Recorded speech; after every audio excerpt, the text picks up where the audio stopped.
बहादुर लड़का। मनु 10 वर्ष का बड़ा चंचल लड़का था। जब वह पहली बार दिल्ली आया तो स्टेशन की भीड़ भाड़ देखकर वह दंग रह गया। वह खुशी और कौतूहल से पागल था। उसके हाथों में 1 रुपया था। वह तुरंत कचौड़ी खाने के लिए एक कचौड़ी की दुकान में गया। उसे यह भी ध्यान नहीं रहा कि पिताजी सामान लेकर माँ के साथ कब आएंगे। चल दिए। वह भौचक्का होकर इधर उधर देखता रहा, फिर घबरा कर रोने लगा। उसे रोता देख आसपास के लोग वहाँ जमा हो गए। अचानक भीड़ में से एक आदमी निकला जिसने गले में रूमाल और आँखों पर चश्मा और मुँह में पान दबा रखा था। वह बच्चे के नज़दीक आकर बोला, बेटा तुम्हें कहाँ जाना है? मनु ने रोते हुए जवाब दिया, मुझे अपने मामा के घर गोविंदपुरी जाना है। अरे तुम गोविंदपुरी जाना चाहते हो? मैं भी वहीं रहता हूँ, उस आदमी ने आगे बोला। चलो मैं तुम्हें मामा के घर ले चलता हूँ।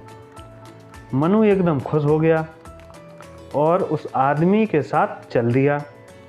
टैक्सी में बैठा मनु खिड़की से बाहर मुँह निकाले बड़ा खुश था, क्योंकि दिल्ली की चहल पहल उसने पहली बार देखी थी।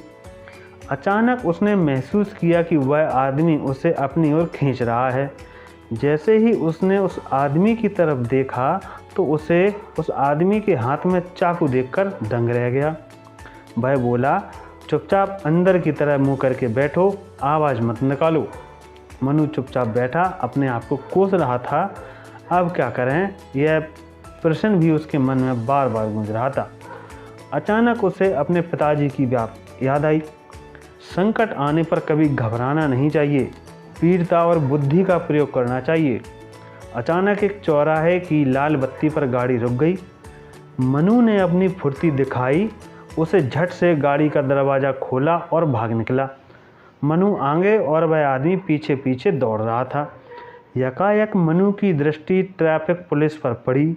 वह तुरंत ट्रैफिक पुलिस के पास पहुंच गया और उसने बोला, अंकल अंकल, वह गुंडा आदमी मुझे उठाकर ले जा रहा था। जब तक चाकू वाला आदमी भी पहुंच चुका था। ट्रैफिक पुलिस वाले ने उसे दबोच लिया। इतने में लोगों की भीड़ इकट्ठा हो गई।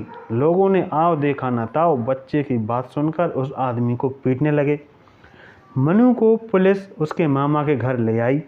घर पहुंचकर मनु ने देखा कि उसके माता पिता और मामा जी का रो रो कर बुरा हाल था। जैसे ही दरवाजे पर खड़े मनु पर सबकी दृष्टि पड़ी, उनकी खुशी का ठिकाना ना रहा। मनु दौड़कर माथे लिपट गया। पुलिस वाले ने मनु की बहादुरी की बात सबको बताई। सभी घरवाले मुस्कुराते हुए प्रशंसनीय निगाहों से मनु को देखने लगे। Thank you.